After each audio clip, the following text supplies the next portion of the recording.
Hello, തണ്ണിമത്തൻ വെച്ചിട്ടൊരു കിടിലൻ ലെയർ ഫ്രൂട്ട് കട്ട് ജ്യൂസാണ് കേട്ടോ. സൂപ്പർ ടേസ്റ്റിയാണ്. എല്ലാവരും ഒന്ന് ട്രൈ ചെയ്തൊക്കെ. ആദ്യം തന്നെ തണ്ണിമത്തൻ എടുത്തിട്ടുണ്ട്. അതേ നമ്മൾ സ്കൂപ്പ് ചെയ്തിട്ട് എടുക്കുന്നുണ്ട് ഉള്ളിൽ നിന്ന്.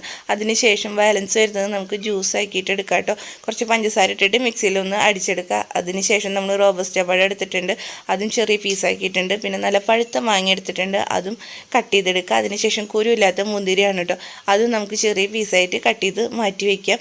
അത് ഫ്രിഡ്ജിൽ വെച്ചിട്ട് കുറച്ച് നേരം തണുപ്പിക്കണം. കട്ട് ഫ്രൂട്ട്സ് തണുപ്പിക്കാനായിട്ട് മറക്കരുത് കേട്ടോ. പിന്നെ ഒരു ഗ്ലാസ് എടുക്കുക, അതിൽ നമ്മൾ കട്ട് ഫ്രൂട്ട്സ് എല്ലാതും ലെയർ ചെയ്ത് മാറ്റി വയ്ക്കുക. അതിന് ശേഷം നമ്മൾ തണ്ണിമത്തൻ്റെ ഒരു സിറപ്പ് വീട്ടിൽ ചെയ്തിരുന്നു, പാലൊഴിച്ചിട്ട്. സൂപ്പർ ടേസ്റ്റാണ്. അതാണ് ഈ ജ്യൂസിൻ്റെ ഹൈലൈറ്റ് എന്ന് പറയുന്നത്.